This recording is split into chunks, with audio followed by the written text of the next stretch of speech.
Oke, di video pertama tentang virus satu ini kita bakal bahas tentang sejarah penemuan virus, kemudian ciri-ciri virus. Kita mulai dulu dari sejarah penemuan virus. Oke. Oke, sejarah penemuan virus pertama kali diteliti oleh Adolf Meyer, ya. Di mana Adolf Meyer ini mengamati tanaman tembakau yang pada umumnya memiliki daun berwarna hijau gitu kan. Tetapi pada suatu ketika diamati ada tanaman tembakau yang berbintil berwarna kuning atau bergaris-garis kuning. Jadi biasanya hijau ini kok ada kuningnya dan bertekstur gitu.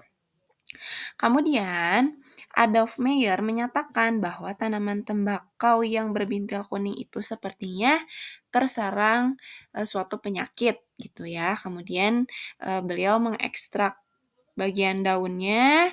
Setelah diekstrak, ekstrak daun tersebut disemprotkan ke tanaman tembakau yang sehat. Dan apa yang terjadi?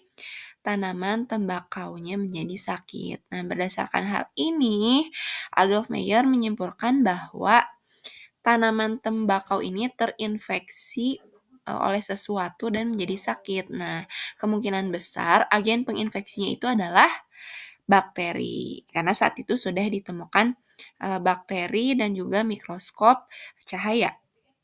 Oke. Selanjutnya, siapa ahli berikutnya? Ada Dmitri Ivanovsky. Nah, Dmitri ini melanjutkan penelitian yang dilakukan oleh Adolf Meyer. Jadi, Dmitri mencoba mengekstrak daun tembakau yang sakit. Kemudian di sini dia mengekstraknya dengan menggunakan suatu alat, namanya adalah porcelain filter atau saringan yang terbuat dari porselen. Fungsinya apa? Fungsinya adalah untuk memfilter atau memfiltrasi suatu cairan dengan tingkat porositas tertentu sehingga apabila lolos saring berarti cairan tersebut mengandung bakteri. Jadi porcelain filter ini akan memfilter atau menyaring bakteri dari media tempat hidupnya. Gitu. Nah, kemudian ekstrak yang sudah disaring menggunakan porcelain filter ini disemprotkan ke daun tembakau yang sehat. Dan apa yang terjadi? Ternyata muncul bercak kuning sebagaimana daun tembakau yang sakit. Oh, berarti valid dong hasil penelitian Adolf Meyer yang divalidasi atau dibuktikan menggunakan alat oleh Dmitri Ivanovsky. Gitu ya. Nah, kemudian diteliti kembali hasil penelitian tersebut oleh Martinus Beijnerich kalau penulisannya ya. Nah, Martinus Beijnerich ini mengambil ekstrak daun tembakau yang sakit, kemudian dia biarkan atau dikembangbiakan di dalam medium. Medium itu seperti tempat hidup ya, tempat hidup yang sudah terintegrasi atau bersatu dengan makanan atau nutrisi ya, berupa agar-agar di dalam petri dish atau cawan petri. Nah, seharusnya kalau memang dia bakteri akan muncul koloni seperti ini, kuning-kuning di dalam petri dish-nya. Nah, tapi ketika Martinus ini mengembangbiakan cairan tersebut di dalam cawan petri, tidak muncul apapun gitu. Lalu Martinus bertanya-tanya, kok bisa ya bakteri tidak hidup dalam mediumnya. Nah, kemudian Martinus juga menguji coba menggunakan alkohol, di mana alkohol ini berperan sebagai desinfektan dari bakteri. Ternyata tanpa alkohol pun tidak ada koloni yang muncul, apalagi dikasih alkohol. Gitu ya. Nah, Maka dari itu, Martinus Megenerick menyimpulkan dalam penelitiannya bahwa ada agen penginfeksi lain selain bakteri yang kemungkinan ukurannya lebih kecil dibandingkan dengan bakteri. Ya, apakah agen penginfeksi itu? Ya, virus atau racun. Jadi yang pertama kali memberikan istilah virus adalah Martinus Megenerick. Itu ya teman-teman. Oke, selanjutnya yang terakhir ada Wendell Stanley. Wendell Stanley ini berhasil mengkristalkan virus dan mengamatinya di bawah mikroskop elektron. Jadi pada saat itu sudah ada mikroskop elektron yang perbesarannya itu 100 kali lebih besar dibandingkan mikroskop cahaya. Ya, jadi ternyata ada yang namanya virus dan ada strukturnya. Nah, kebetulan kalau virus yang diekstrak dari tanaman tembakau ini bentuknya seperti ini, seperti mozaik ya teman-teman. Ada bagian yang terstruktur, ada sebagian yang acak. Sehingga karena bentuknya seperti mozaik, Wendell Stanley menamakan virus sebagai tobacco mosaic virus. Jadi kalau pengkristalan virus itu kita ibaratin kayak dimumikan gitu ya. Kalau misalnya ada manusia yang dimumikan kemudian ketika dihidupkan kembali itu jadi hidup. Sedangkan manusia enggak kan, kalau udah dimumikan ya berarti meninggal. Nah, tapi kalau virus ini dimumikan atau dikristalkan dia bisa hidup lagi.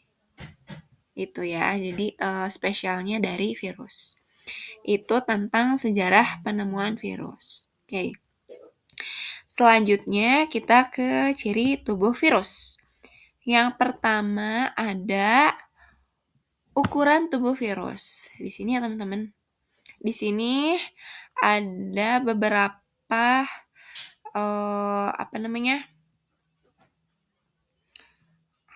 materi yang bisa diamati. Ada yang bisa diamati hanya menggunakan mikroskop elektron. Di sini tulisannya electron microscope.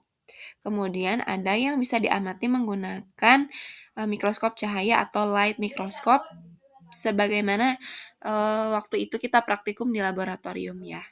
Nah, di sini ada virus nih. Virus itu berada di rentang 10 nanometer sampai 100 nanometer. Dia lebih kecil dibanding bakteri, tapi dia lebih besar dibandingkan dengan atom. Di sini ada small molecule ya. Molekul itu menunjukkan ke atom.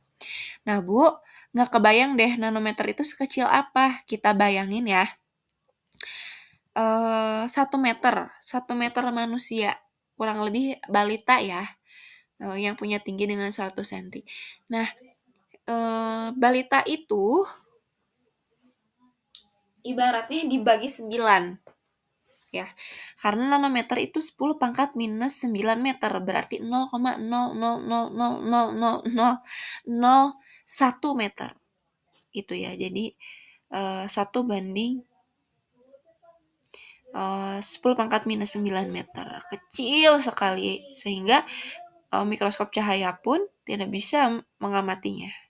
Itu ya, hanya bisa diamati di bawah mikroskop elektron. Oke.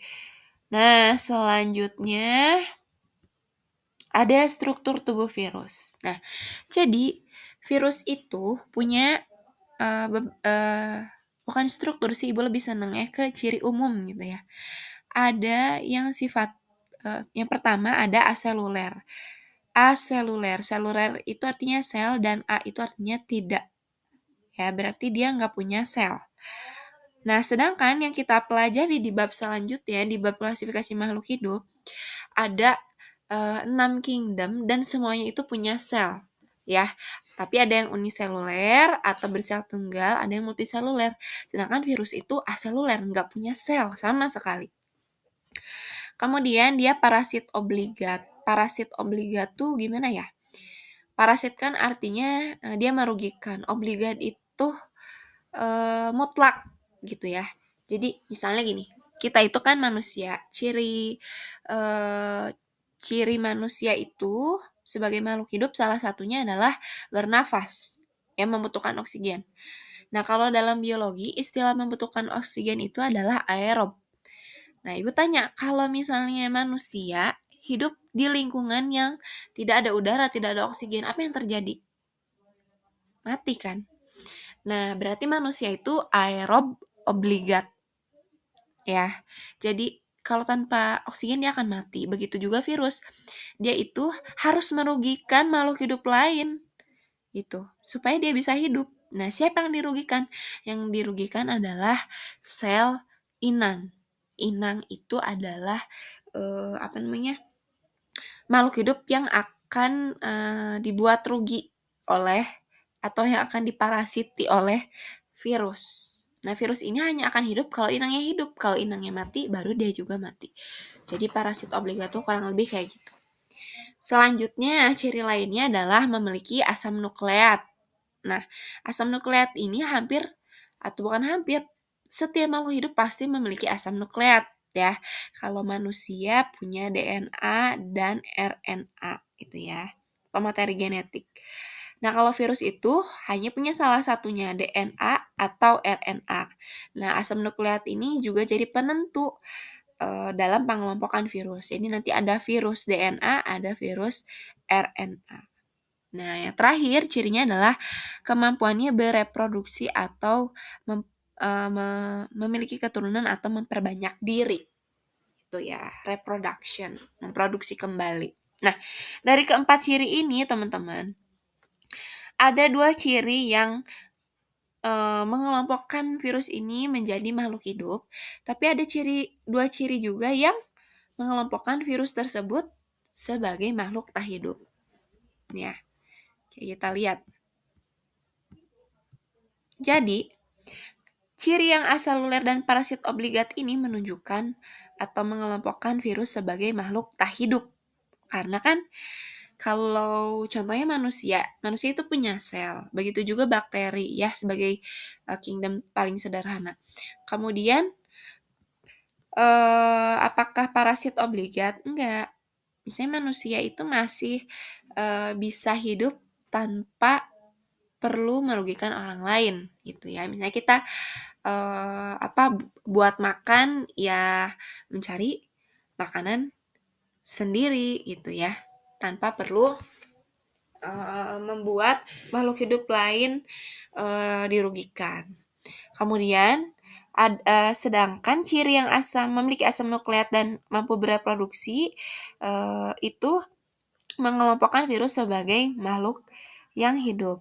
Karena bakteri sampai manusia punya asam nukleat dan bisa juga bereproduksi gitu ya. Tuh, satu lagi yang membuat virus dikelompokkan sebagai makhluk tak hidup adalah mampu dikristalkan. Oke, selanjutnya ya ke bentuk-bentuk virus. Jadi virus tuh macam-macam bentuknya ya teman-teman. Yang Ibu jelasin di sini 4 aja. Yang pertama ada helical. Helix itu artinya pilinan. Jadi bentuknya kayak tabung berpilin, kayak RNA gitu ya. Kemudian yang kedua ada polyhedral atau banyak sisi. Ini kan banyak sisi ya, ada 1, 2, 3, 4, 5, 6. 6 sisi, tapi dia dalam bentuk 3 dimensi. Kemudian ada spherical, berbentuk bola atau lingkaran. Bu, ada juga nih yang kompleks. Kalau teman-teman perhatiin yang kompleks ini itu terdiri dari 2 bentuk. Bagian kepalanya dia bentuknya polyhedral, bagian badannya atau ekornya bentuknya itu helical. Jadi kalau ada lebih dari 2 bentuk dalam satu tubuh virus, dia itu udah pasti bentuknya kompleks. Paham ya sampai sini? Oke. Nah, ini ke struktur. Nah, baru Ibu lebih seneng nyebut struktur virus itu ketika masuk ke bagian-bagian virusnya.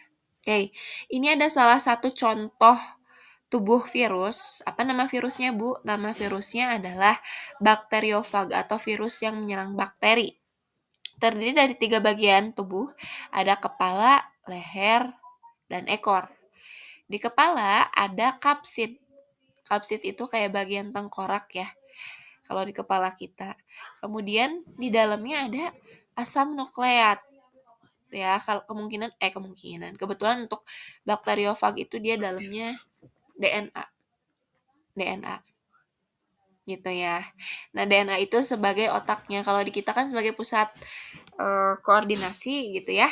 Kalau di sini dia pusat koordinasinya sampai setingkat asam nukleat aja atau materi genetik ya. Kemudian kepala akan disambungkan ke ekor menggunakan leher. Di leher nggak ada struktur yang spesifik. Kemudian kita ke bagian ekor. Di ekor ada selubung ekornya. Kemudian ada serabut ekornya yang kayak kaki ya. Kemudian ada lempeng dasar dan jarum penusuk. Gitu. Nah, fungsinya buat apa, Bu? Ya, kepala berarti untuk melindungi yang bagian di dalamnya. Apa yang di dalamnya? Asam nukleat. Leher, konektor antara kepala dan ekor. Di ekor, buat apa? Ya, buat pusat tubuhnya, buat nyimpen atau tempat melekatnya struktur-struktur tubuh yang lain, misalnya serabut ekor. Nah, serabut ekor ini nanti yang akan nempel di sel inang. Kemudian lempeng dasar juga sama untuk memperkuat pelekatannya pada sel inang. Dan yang terakhir jarum penusuk. Jadi nanti dia akan menyakiti sel inang untuk memasukkan DNA-nya ke dalam sel inang. Ya, jadi disuntik dulu sel inangnya, baru kemudian bisa diambil alih. Nanti kita akan belajar peristiwa ambil alih ini di reproduksi ya. Oke, ini ada beberapa latihan tapi kita skip aja. Oke, sekian dulu untuk video virus 1 yang terdiri dari sejarah penemuan virus, ciri-ciri virus, dan struktur tubuh virus. Di video virus kedua, itu Ibu bakal jelasin tentang klasifikasi virus, kemudian reproduksi virus. Sekian untuk video kali ini. Semoga bermanfaat. Assalamualaikum warahmatullahi wabarakatuh.